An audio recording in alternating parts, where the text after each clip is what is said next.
Sultan Aziz bile Müslümanlar olarak teşvik ettiği saygısızlıklar ve açıkça yürüttüğü tahrikler sebebiyle Fransa'yı şiddetle kınıyoruz. Allahu Ekber! Allahu Ekber! Ya Allah! Bismillah! Allahu Ekber! Ya Allah! Bismillah! Allahu Ekber! Ya Allah! Bismillah! Allahu Ekber! Ya Allah! Bismillah! Allahu Ekber! Dinin emir ümmiyim ve ala alini ve sahbihi ve sellim.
کشورهای اسلامی در اولین فرصت باید یک تحریمی تمام محصولات فرانسه را حداقل باید تحریم کنند.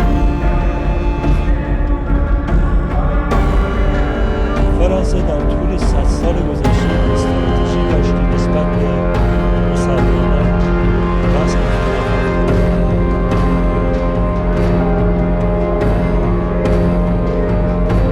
حتما باید در اون تشکل‌های جامعی که بین کشورهای اسلامی هست موضع واحد تلقی بشه. حالا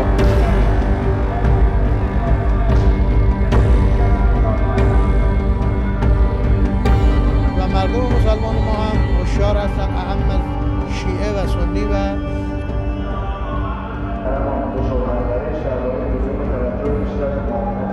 Allahu Ekber! Allahu Ekber! Ya Allah! Bismillah! Allah!